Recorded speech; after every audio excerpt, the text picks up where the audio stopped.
ನಮಸ್ಕಾರ ಎಲ್ಲರಿಗೂ. ನಾವು ಇವತ್ತು ಸಂವಿಧಾನ ದಿನಾಚರಣೆಯ ಒಂದು ಭಾಗವನ್ನ ಮಾತ್ರ ಡಿಸ್ಕಷನ್ ಮಾಡೋಣ. ಯಾಕಪ್ಪ ಅಂತಂದ್ರೆ ನಾವು ಮೊನ್ನೆನ ಆಚರಿಸಿವಿ ನವೆಂಬರ್ 26. ಆ ದಿನವನ್ನ ನಾವು ಸಂವಿಧಾನ ದಿನವಾಗಿ ಆಚರಣೆ ಮಾಡ್ಕೊಂತ ಬಂದಿವಿ. ಆ ದಿನದ ವಿಶೇಷತೆಯ ಬಗ್ಗೆ ಒಂದಿಷ್ಟು ಮಾತಾಡೋಣ. ವಿಶೇಷತೆ ಬಗ್ಗೆ ಅಂತಲ್ಲ, ಆ ಸಂವಿಧಾನ ದಿನದಂದು ಏನ್ ಮಾಡ್ತೀವಿ ಅಂತಂದ್ರೆ ಓದು ತಗೋತೀವಿ, ಪ್ರಮಾಣ ವಚನವನ್ನು ತಗೋತೀವಿ. ಈ ಯಾವುದನ್ನ ಓದುವುದರ ಮೂಲಕ ಅಂತಂದ್ರೆ ಸಂವಿಧಾನದ ಪೀಠಿಕೆಯನ್ನು ಓದುವುದರ ಮೂಲಕ, ಸಂವಿಧಾನದ ಪೀಠಿಕೆಯನ್ನು ಓದುವುದರ ಮೂಲಕ ಪ್ರಮಾಣ ವಚನವನ್ನು ಸ್ವೀಕಾರ ಮಾಡ್ತೀವಿ. ನಮ್ಮ ದೇಶವನ್ನು ನಾವು ಹೆಂಗೆ ಕಟ್ಟಬೇಕು ಅನ್ನೋದರ ಬಗ್ಗೆ ಅದು ನಮಗ ಸಿಂಪಲ್ ಆಗಿ ಹೇಳ್ಬಿಡ್ತೈತಿ. ಏನಪ್ಪಾ ಅಂತಂದ್ರೆ ಭಾರತದ ಸಂವಿಧಾನದ ಮೂಲಕ ನಾವು ಸಾಮ್ರಾಜ್ಯವನ್ನ ಅಂದ್ರೆ ಭಾರತದ ರಾಜ್ಯವನ್ನ ಯಾವ್ಯಾವ ರೀತಿ ಕಟ್ಟಬೇಕು, ಭಾರತ ಹೆಂಗಿರಬೇಕು, ಭಾರತದ ಜನತೆಗೆ ಯಾವ ಯಾವ ಹಕ್ಕುಗಳನ್ನು ಕೊಡಬೇಕು, ಸ್ವತಂತ್ರ ಹೆಂಗಿರಬೇಕು, ಭ್ರಾತೃತ್ವವನ್ನು ಹೆಂಗೆ ಬೆಳೆಸಬೇಕು ಅನ್ನೋದ್ರ ಬಗ್ಗೆ ಸುಮ್ಮನೆ ಜಿಸ್ಟ್ ಅಂತೇಳಿ ಕರಿತೀವಲ್ಲ, ಏನು ಶಿಮಾವಲೋಕನ ಆ ಕ್ರಮದಿಂದ ಜಸ್ಟ್ ಹೇಳ್ತಾರೆ ಅಷ್ಟೇ. ಅದರ ಆಶಯಗಳ, ಸಂವಿಧಾನದ ಆಶಯಗಳ ಬಗ್ಗೆ ಪರಿಚಯ ಮಾಡಿಕೊಡ್ತೈತಿ. ಯಾವುದು? ಸಂವಿಧಾನದ ಪ್ರಿಯಾಂಬಲ್. ಅದರಲ್ಲಿರ್ತಕ್ಕಂಥ ಮೊದಲನೇ ಪದದ ಬಗ್ಗೆ ಒಂದಿಷ್ಟು ಚರ್ಚೆ ಮಾಡೋಣ. ಮೊದಲನೇ ಪದ ಯಾವುದಪ್ಪ ಅಂತಂದ್ರೆ, ಸಂವಿಧಾನ ಸ್ಟಾರ್ಟ್ ಆಗೋದೇ ಪೀಠಿಕೆಯಿಂದ. ಪೀಠಿಕೆಯ ಮೊದಲನೇ ಪದವೇ ಏನಪ್ಪಾ ಅಂತಂದ್ರ ಭಾರತೀಯ ಪ್ರಜೆಗಳಾದ ನಾವು, ಭಾರತೀಯ ಪ್ರಜೆಗಳಾದ ನಾವು, ಪ್ರಜೆಗಳಾದ ನಾವು, V the people of India ಅಂತೇಳಿ ಕರಿತೀವಿ. ಈ ಪದದ ಮೂಲಕ ನಮಗೆ ಏನ್ ಅನಿಸ್ತೈತಿ ಅಂತಂದ್ರೆ, ಮೂರು ರೀತಿಯ ಸ್ಪಷ್ಟನೆಗಳು ಸಿಗುತ್ತವೆ. ಏನಪ್ಪಾ ಅಂತಂದ್ರೆ, ನಾವು ಒಂದು ಭೂಪ್ರದೇಶಕ್ಕೆ ಸೇರಿವಿ. ಆ ಭೂಪ್ರದೇಶದ ಹೆಸರು ಇಂಡಿಯಾ, ಭಾರತ ಅಂತೇಳಿ. ಅಂದ್ರೆ ಅವ್ರು ಬರೀತಾರೆ V the people of India ಅಂತೇಳಿ. ಅಂದ್ರೆ ನಾವು ಭಾರತಕ್ಕೆ ಸೇರಿದ ಜನರಾಗಿರ್ತೀವಿ. ಅಂದ್ರೆ ಈ ಮೂಲಕ ನಮಗ ನಮ್ಮ ದೇಶದ ಹೆಸರು ಏನಂತೇಳಿ ಗೊತ್ತಾಕೈತಿ. ಏನಪ್ಪಾ ಅಂತಂದ್ರೆ ನಮ್ಮ ದೇಶದ ಹೆಸರು ಇಂಡಿಯಾ ಅಥವಾ ಭಾರತ ಅಂತೇಳಿ ನಮಗೆ ಅರ್ಥ ಆಕೈತಿ. ಹೌದಾ? ಆಮೇಲೆ ಆ ಭಾರತದ ಭೂಭಾಗದೊಳಗೆ ವಾಸಿಸುವ ಜನರನ್ನ ನಾವೇನಂತೆ ಕರಿತೀವಿ ಅಂದ್ರೆ ಭಾರತೀಯರು ಅಂತ ಕರಿತೀವಿ. V the people of India, ನಾವು ಭಾರತೀಯ ಪ್ರಜೆಗಳು ಅಂತೇಳಿ. ಭಾರತೀಯ ಪ್ರಜೆಗಳಾದ ನಾವು ಅನ್ನೋ ನಾವು ಯಾವ ಪ್ರಜೆಗಳು? ಭಾರತಕ್ಕೆ ಸೇರ್ತಕ್ಕಂಥ ಪ್ರಜೆಗಳು. ಹೌದಾ? ಇದ್ರ ಮೂಲಕ ಇನ್ನೂ ಒಂದು ಸ್ಪಷ್ಟನೆ ಸಿಗ್ತೈತಿ. ಏನಂತಂದ್ರೆ, ಈ ಸಂವಿಧಾನವನ್ನ ಬರೆಯಲು ಸಂಪನ್ಮೂಲ ಅಧಿಕಾರವನ್ನ ಕೊಟ್ಟವರು ಯಾರು ಅಂತ ಕೇಳಿದ್ರೆ ಭಾರತೀಯ ಪ್ರಜೆಗಳಾದ ನಾವು, ನಾವೇ ಅಧಿಕಾರ ಕೊಟ್ಟಿವಿ. ಯಾರಿಗೆ? ಸಂವಿಧಾನ ಸಭೆಗೆ. ಸಂವಿಧಾನ ಸಭೆಗೆ ಏನ್ ಬರೆಯಾಕ? ಸಂವಿಧಾನವನ್ನ ಬರೆಯಾಕ. ಸಂವಿಧಾನವನ್ನ ಬರೆಯಾಕ ಯಾರ ಸಲುವಾಗಿ? ನಮ್ಮ ಸಲುವಾಗಿನ. ಹೌದಾ? ಇದಿಷ್ಟು ಸ್ಪಷ್ಟನೆ ಸಿಗ್ತೈತಿ. ಒಂದು, ಭಾರತದ ಹೆಸರು ಏನಂತ ಗೊತ್ತಾಕೈತಿ. ಭಾರತೀಯ ಪ್ರಜೆಗಳಾದ ನಾವು ಅನ್ಬೇಕಾದ್ರೆ ಭಾರತ ಅಂತಕ್ಕಂಥದ್ದು ಒಂದು ದೇಶ ಅನ್ನೋದು ಕ್ಲಿಯರ್ ಕಟ್ ಆಗಿ ಗೊತ್ತಾಕೈತಿ.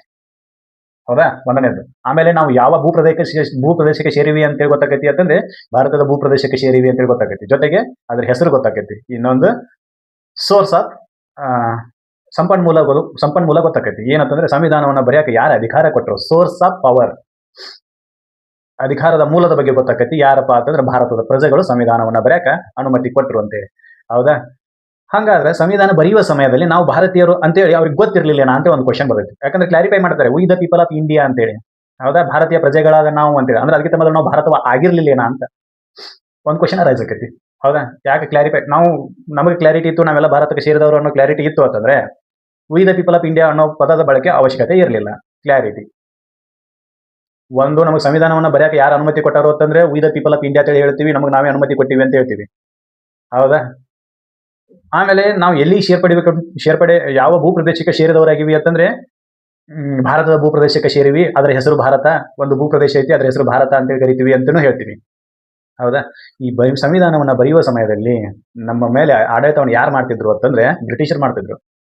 ಬ್ರಿಟಿಷರು ಕಾಲಕ್ಕೆ ತಮಗೆ ಸಲ್ಲುವ ಕಾಯ್ದೆಗಳನ್ನು ರೂಪಿಸುವ ಮೂಲಕ ಆಡಳಿತವನ್ನು ಮಾಡ್ಕೊಂತ ಬರ್ತಿದ್ರು. ಇಲ್ಲಿವರೆಗೂ ನಮ್ಗೆ ಏನು ಗೊತ್ತಾಗತ್ತೆ ಅಂದ್ರೆ ನಮ್ಮ ಮೇಲೆ ಬ್ರಿಟಿಷರ ಆಡಳಿತ ಇತ್ತು ಅಂತ ಗೊತ್ತಾಗತ್ತೆ. ಈ ಬ್ರಿಟಿಷರ ಆಡಳಿತ ಇದ್ದ ಸಮಯದಲ್ಲಿ ಭಾರತವನ್ನ 3 ಭಾಗ ಮಾಡಿದ್ರೆ 2 ಭಾಗ ಬ್ರಿಟಿಷರ ಆಡಳಿತದಲ್ಲಿ ಅಂಡರದೊಳಗಿತ್ತು, ಒಂದು ಭಾಗ ಭಾರತದ ಸಂಸ್ಥಾನಗಳ, ರಾಜರ ಸಂಸ್ಥಾನಗಳ ಆಡಳಿತದಲ್ಲಿತ್ತು.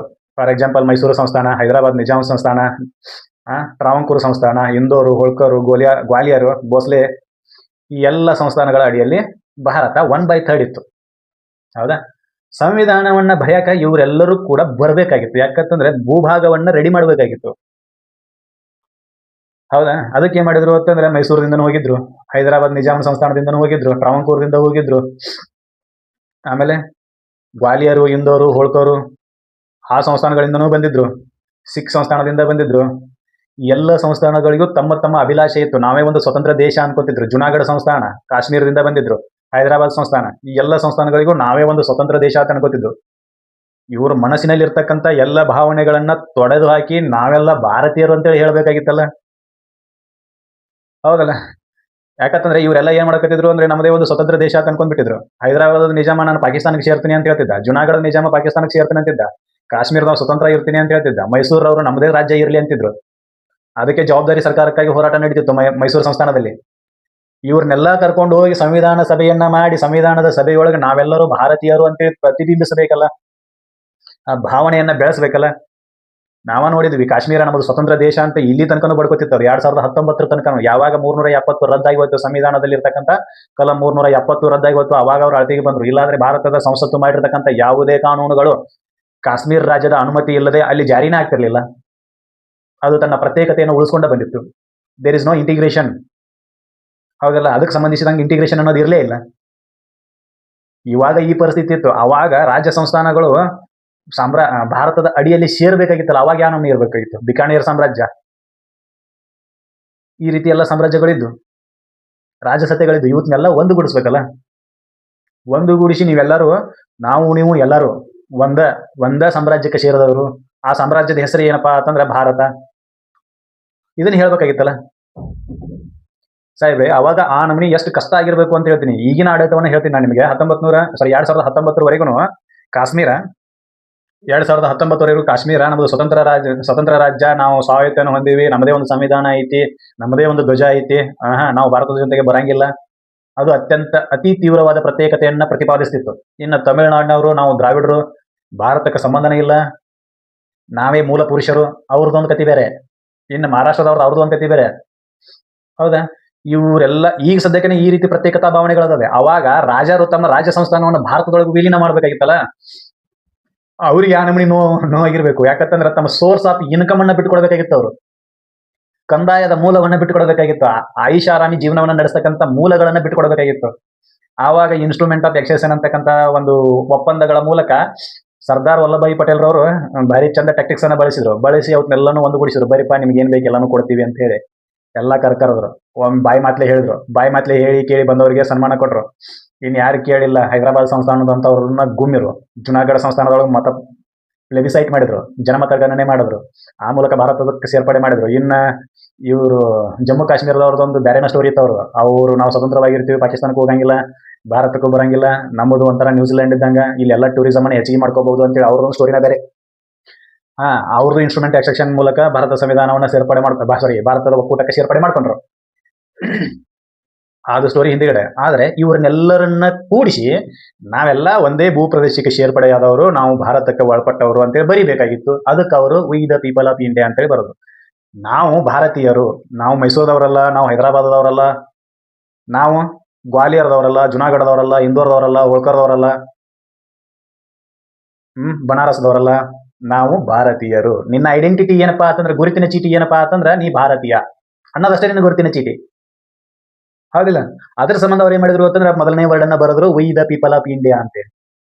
ಈಗ ನೋಡ್ರಿ, ಯಾವ ಒಬ್ಬ ಪಾಕಿಸ್ತಾನ ಜಿಂದಾಬಾದ್ ಅಂತಾನ, ಗಜವಾಯ ಹಿಂದ್ ಅಂತಾನ, ನಾನು ಕತ್ತ ಮೇಲೆ ಕತ್ತಿ ಇಟ್ಟರು ನಾನು ಭಾರತ ಮಾತಾಕ್ಕೆ ಜೈ ಅನ್ನೋದಿಲ್ಲ ಅಂತಾನ. ಅವನ ಹೋಗಿ ಏನು ಯಾವ್ದದು ಇಸ್ರೇಲ್ ಜೊತೆ ಬೆಳಾಡ್ತಿಲ್ಲ, ಅದ್ಯಾವ ದೇಶ? ಪ್ಯಾಲಿಸ್ತೀನ್ ಜೈ ಅಂತಾನೆ. ನಿನ್ನ ದೇಶಕ್ಕೆ ನೀನು ಜೈ ಅನ್ನೋದು ಮನುಷ್ಯ, ಪ್ಯಾಲಿಸ್ತೀನಕ್ಕೆ ಜೈ ಅಂತೀನಿ ನಾ. ಏನಿತ್ರಿ ಇವರಲ್ಲಿ ಯಾ ನಮನಿ ಭಾವನೆಗಳದಾವು ಅಂತ. ಯಾವ ಒಬ್ಬ ಬಾಂಬು ಬ್ಲಾಸ್ಟ್ ಆದಾಗ ಶೋಕಾಚರಣೆ ಮಾಡೋದು ಬಿಟ್ಟು ಸಂಭ್ರಮಾಚರಣೆ ಮಾಡ್ತಾರೆ.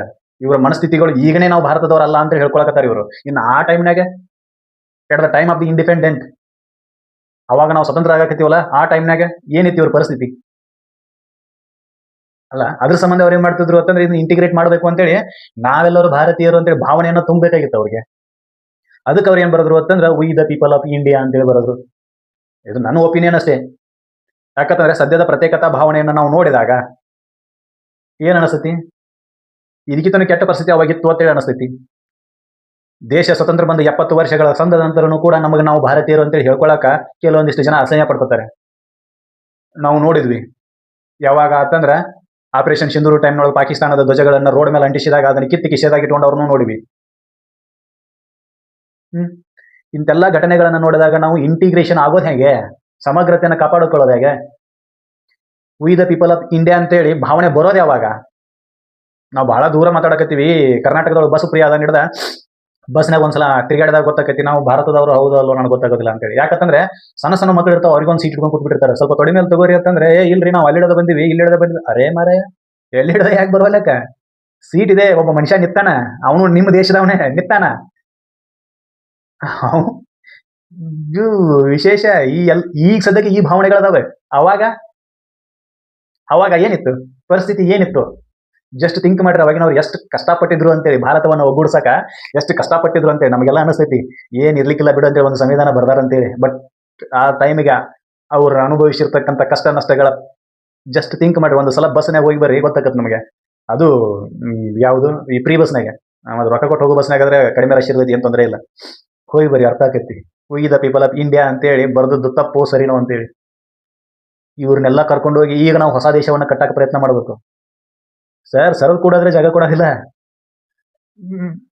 ಅದು ಆ ಓಡೋಡಿ ಬಂದು ಸೀಟ್ ಹಿಡಿಯೋದಂತೂ ಬೇರೆ ಅದು ಮಾಡ್ತಾರೆ, ಕಾಮನ್ ಆಗಿ ಮಾಡ್ಲಿ ಇಲ್ಲ ನಂಗಿಲ್ಲ. ಖಾಲಿ ಇದ್ದ ಸೀಟ್ನಾಗ ಮಕ್ಕಳನ್ನ ಕುಣಿಸೋತಾರೆ, ತೊಡಿ ಮೇಲೆ ಕುಣಿಸ್ಕೊಳ್ಳೋ ಬದಲು ಮಕ್ಕಳನ್ನ ಆ ಸೀಟ್ನಾಗ ಕುಣಿಸ್ತಾರೆ. ಅವ್ರಿಗೂ ನಾವು ಟಿಕೆಟ್ ತೆಗೆದೀವಿ ಅಂತೇಳಿ. ತೆಗೀರಿ ನೋಡೋಣ, ದುಡ್ಡು ಕೊಟ್ಟು ಟಿಕೆಟ್ ತೆಗೀರಿ. ಅತಿ ಅತಿ ಅತಿಶಯೋಕ್ತಿ ಅನಿಸ್ತೈತಿ ಇದು. ಏನು, ಹಾ, ಇರ್ಲಿ ಅದೇನಾದ್ರು ಸೆಕೆಂಡ್ರಿ. ಯಾಕೆ ಈ ಮಾತು ಬರಾಕತೈತಿ ಅಂತಂದ್ರೆ, ಈ ನಡವಳಿಕೆಗಳನ್ನ ನೋಡಿದಾಗ, ಗಮನಿಸಿದಾಗ ಈ ರೀತಿ ಆಗ್ತೈತಿ. ಅಫ್ಜಲ್ ಗುರುನ ನೇಣಿಗೆ ಹಾಕ್ಬೇಕಾದ್ರೆ ಅವನ ಪರವಾಗಿ ವಕಾಲತ್ತನ್ನ ಹಾಕ್ತಾರೆ. ಹಾ, ಆಡಿಯೋ ಅಲ್ಟ್ರಮ್ ಸಿಸ್ಟಮ್ ಐತಿ, ಇಲ್ಲ ಅನ್ನಂಗಿಲ್ಲ. ಅವ್ರನ್ನೂ ಕೇಳ್ರಿ ಅಂತೇಳಿ ಸಿಸ್ಟಮ್ ಇದೆ.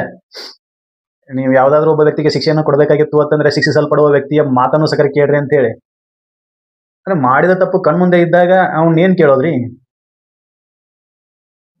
V the people of the India ಅಂತೇಳಿ ಬರಿಬೇಕು ಅಂತ ಬರೆದು ಹಂಗೆ ಬಿಡ್ಲಿಲ್ಲ. ಅದನ್ನ ಏನ್ ಮಾಡಿದ್ರು ಅಂತಂದ್ರೆ, ಭಾವನೆಗಳನ್ನ ತುಂಬುವ ಸಲುವಾಗಿ ಕೆಲವೊಂದಿಷ್ಟು ಕಾರ್ಯಕ್ರಮಗಳನ್ನು ಕೂಡ ಅನ್ವಯಿಸಬೇಕಾಗಿತ್ತು.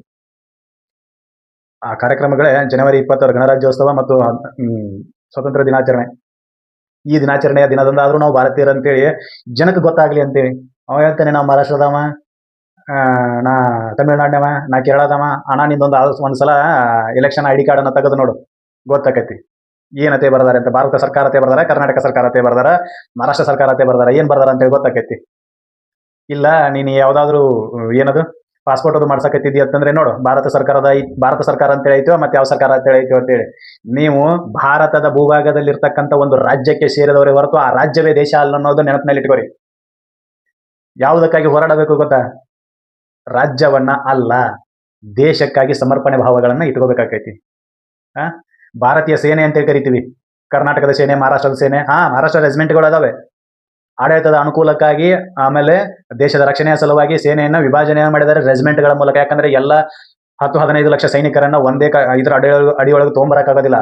ಯಾಕಂದ್ರೆ ಫಾರ್ ಎಕ್ಸಾಂಪಲ್ ಪೊಲೀಸರು ಅದಾರು ಅಂತೇಳಿ ಅವ್ರಿಗೆ ಪೊಲೀಸ್ ಸ್ಟೇಷನ್ ಅಂತೇಳಿ ಎಲ್ಲಾ ಸ್ಟೇಷನ್ ಅಥವಾ ಎಲ್ಲಾ ರಾಜ್ಯದ ಜುರಿಡಿಕ್ಷನ್ ಒಂದೇ ಸ್ಟೇಷನ್ ಕೊಡಕ್ ಬರ್ತೈತೇನೋ? ಇಲ್ಲ. ಧಾರವಾಡದೊಳಗೆ ಬರ್ತಕ್ಕಂಥ ಎಸ್ ಪಿ ಆಫೀಸಿನ ಅಂಡರ್ದೊಳಗೆ ಕೆಲವೊಂದಿಷ್ಟು ಸ್ಟೇಷನ್ಗಳು ಬರ್ತವೆ. ಬೆಳಗಾವಿ SP ಆಫೀಸ್ನಾಗ ಕೆಲವೊಂದಿಷ್ಟು ಸ್ಟೇಷನ್ಗಳು ಬರ್ತವೆ. ಯಾಕಂದ್ರೆ ಆಡಳಿತದ ಅನುಕೂಲಕ್ಕಾಗಿ. ಹಾಗೇನೆ ಸೈನ್ಯವನ್ನು ಏನ್ ಮಾಡಿದ್ರು ಅಂತಂದ್ರೆ ಆಡಳಿತದ ಅನುಕೂಲಕ್ಕಾಗಿ ವಿಭಜನೆ ಮಾಡಿದ್ದಾರೆ. ಮಹಾರಾಷ್ಟ್ರ ಅದಕ್ಕೆ ಹೆಸರು ಕೊಡ್ತಾರೆ, Maharashtra regiment, Sikh regiment, Gorkha regiment, ರಾಜಪೂತಾನ್ rifles, ಈ ರೀತಿಯಾಗಿರ್ತಕ್ಕಂಥ ಹೆಸರು ಕೊಡ್ತಾರೆ. ಆದ್ರೆ ಅದೇ ಆ ರಾಜ್ಯಕ್ಕೆ ಸಂಬಂಧಪಟ್ಟ ಸೇನೆ ಅಂತ ಕೇಳಿದ್ರೆ ಇಲ್ಲ, ಆ ರಾಜ್ಯಕ್ಕೆ ಸಂಬಂಧಪಟ್ಟ ಸೇನೆ ಇರೋದಿಲ್ಲ. ಸೇನೆ ಭಾರತಕ್ಕೆ ಸಂಬಂಧಪಟ್ಟಿರೋದು. ಭಾರತೀಯ ಸೈನ್ಯ ಅಂತೇಳಿ ಕರಿತೀವಿ, ಹೌದಾ?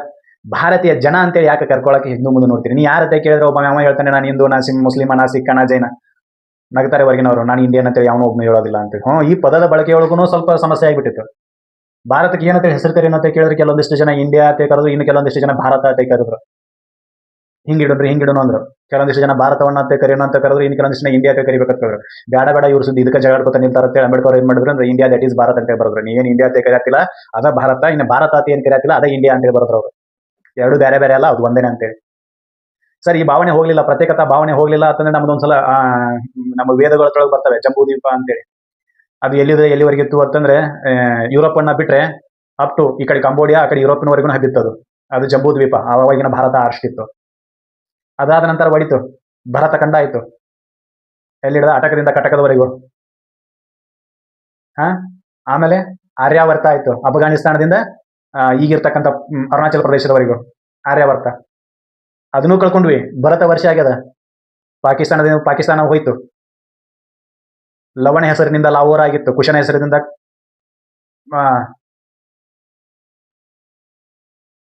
ಲವಕುಶರ ಹೆಸರಿನಿಂದ ನಿರ್ಮಾಣ ಆಗಿರ್ತಕ್ಕಂಥ ನಗರಗಳು ಕೂಡ ಇವತ್ತು ಕಳ್ಕೊಂಡಿವಿ ನಾವು. ನಮ್ಮ ರಾಮಾಯಣವನ್ನು ಓದಬೇಕಾದ್ರೆ ಅಸಹ್ಯ ಅನಿಸ್ತೈತಿ. ಯಾಕಂತಂದ್ರೆ ಲವಕುಶನ ಹೆಸರಿನಿಂದ ನಿರ್ಮಿತವಾಗಿರ್ತಕ್ಕಂಥ ಲಾಹೋರ್ ಮತ್ತು ಪೇಶಾವರ್ ಪ್ರದೇಶಗಳನ್ನು ಈಗಾಗಲೇ ನಾವು ಪಾಕಿಸ್ತಾನಕ್ಕೆ ಬಿಟ್ಟು ಕಳಿಸಿವಿ. ಎಲ್ಲಿವರೆಗೂ ನಾವು ಭಾರತೀಯರು ಅನ್ನೋದು ಭಾವನೆ ಪ್ರತಿಯೊಬ್ಬರಲ್ಲಿ ಬರೆಯೋದಿಲ್ಲೋ, ಇಲ್ಲಿರ್ತಕ್ಕಂಥ ಈಗಿರ್ತಕ್ಕಂಥ ಭಾರತ ವರ್ಷವನ್ನು ಕಳ್ಕೊಂಡು ಮತ್ತೊಂದು ಹೆಸರನ್ನ ಪಡ್ಕೋಬೇಕಾಗೈತಿ. ಯಾಕಂದ್ರೆ ಜಂಬೂ ದ್ವೀಪವಾಯ್ತು, ಭರತ ಖಂಡವಾಯ್ತು, ಆರ್ಯಾವರ್ತವಾಯ್ತು, ಈಗ ಭಾರತ ವರ್ಷ ಬಂದದ. ಇನ್ನೇನು ಬರ್ತದೋ ಗೊತ್ತಿಲ್ಲ. ನೀವು ನಾವು ಎಚ್ಚರ ಆಗದೆ ಇದ್ರೆ, ಈ ಪದದ ಅರ್ಥವನ್ನ ತಿಳ್ಕೊಳ್ಳದೆ ಹೋದ್ರೆ, ಯಾವ ಪದದ ಅರ್ಥ? We the people of India. ಆವಾಗನ ಬರೆದ್ರು ಪ್ರತ್ಯೇಕತಾ ಭಾವನೆ ಇರಬಾರ್ದು ಅಂತೇಳಿ. ಸರ್ ಬರೆದು 2 ವರ್ಷ ಆಗಿರ್ಲಿಲ್ಲ, ರಾಜ್ಯಕ್ಕಾಗಿ ಬಡದಾಡಿದ್ವಿ ನಾವು. ಇಲ್ಲ, ಆಡಳಿತದ ಅನುಕೂಲಕ್ಕಾಗಿ ರಾಜ್ಯವನ್ನ ವಿಂಗಡಣೆ ಮಾಡೋದು ಅನಿವಾರ್ಯ ಆಗಿತ್ತು, ಮಾಡ್ರಿ, ಇಲ್ಲ ನಂಗಿಲ್ಲ. ಭಾಷೆಯ ಆಧಾರದ ಮೇಲೆ ರಾಜ್ಯವನ್ನ ವಿಂಗಡಣೆ ಮಾಡಿದ್ವಿ ಸರ್. ನಮಗೆ ಇದು ಬೇಕು, ನಾವು ಈ ಭಾಷೆಗೆ ಸಂಬಂಧಪಟ್ಟವರು, ನಾವು ಈ ಭಾಷೆಗೆ ಸಂಬಂಧಪಟ್ಟವರು. ಈಗಾದ್ರೂ ನಿಂತದನತೆ ಕೇಳಿದ್ರೆ ಈಗೂ ನಿಂತಿಲ್ಲ. ನಮ್ಮ ಪ್ರತ್ಯೇಕತಾ ಭಾವನೆ ಈಗೂ ನಡೆದ ಸರ್. ಬೆಳಗಾವಿ ಮಹಾರಾಷ್ಟ್ರಕ್ಕೆ ಸೇರಿದಂತಾರ, ಮಹಾರಾಷ್ಟ್ರದವ್ರು ಮಹಾರಾಷ್ಟ್ರಕ್ಕೆ ಸೇರಿದಂತಾರ, ಕರ್ನಾಟಕದವ್ರು ಕರ್ನಾಟಕಕ್ಕೆ ಸೇರಿದಂತಾರ. ಜತ್ ನಮಗೆ ಬರಬೇಕು ಅಂತೀವಿ, ಕಾಸರಗೋಡು ನಮಗೆ ಬರ್ಬೇಕಂತೀವಿ. ಇಲ್ಲ, ತಪ್ಪಲ್ಲ, ನಾವು ಮಾಡೋದಲ್ಲ, ತಪ್ಪಲ್ಲ, ನಾವು ಕೇಳೋದ್ರಲ್ಲಿ ತಪ್ಪೇನಿಲ್ಲ. ನಮ್ಮ ಭಾಷಿಕರು ನಾವೆಲ್ಲ ಒಂದಾಗಿರ್ಬೇಕು ಅಂತೇಳಿ. ಈ ಒಂದು ಗುಡಿಸುವ ನೆವದಲ್ಲಿ ಏನಾಗತೈತಿ ಅಂತಂದ್ರೆ ರೀಜನಲಿಸಂ ಜಾಸ್ತಿ ಆಗ್ತಿದೆ ಅಂತ ಅನಿಸ್ತೈತಿ, ಪ್ರತ್ಯೇಕತಾ ಭಾವನೆ ಜಾಸ್ತಿ ಆಗ್ತಿದೆ, ಪ್ರಾದೇಶಿಕತೆ ಜಾಸ್ತಿ ಆಗ್ತಿದೆ ಅಂತ ಅನಿಸ್ತಿದೆ. ದೇಶದ ಸಮಗ್ರತೆಗೆಲ್ಲೋ ಧಕ್ಕೆ ಬರಾಕತೈತಿ ಅಂತೇಳಿ ಅನಿಸ್ತೈತಿ. ಯಾವನೋ ಒಬ್ನು ನಕ್ಸಲರ ಪರವಾಗಿ ಕೂಗ್ತಾನೆ, ಯಾರು ಧ್ವನಿನೇ ಎತ್ತೋದಿಲ್ಲ. ಯಾವನೋ ಪಾಕಿಸ್ತಾನ ಜಿಂದಾಬಾದ್ ಅಂತಾನೆ, ನೋ ಆಕ್ಷನ್. ಕತ್ತಿನ ಮೇಲೆ ಕತ್ತಿ ಇಟ್ಟರು ಭಾರತ ಮಾತಾಕ್ಕೆ ಜೈ ಅನ್ನೋದಿಲ್ಲ ಅಂತಾನೆ. ಎಲ್ಲಿಗೆ ಬಂದೀವಿ ಸರ್? ಇರ್ಲಿ, ಇನ್ನಾದ್ರೂ ಎಚ್ಚೆತ್ಕೊಳ್ಳೋಣ. ಈ ಭಾರತ ವರ್ಷವನ್ನು ಉಳಿಸ್ಕೊಳ್ಳಕ ಸಾಧ್ಯ ಆದಷ್ಟು ನಾವು ನೀವು ಪ್ರಯತ್ನಿಸೋಣ. ಮುಂದಿನ ವಿಡಿಯೋದಲ್ಲಿ ಮತ್ತೊಂದು ಟಾಪಿಕ್ ಬಗ್ಗೆ ಮಾತಾಡೋಣ. ಧನ್ಯವಾದಗಳು.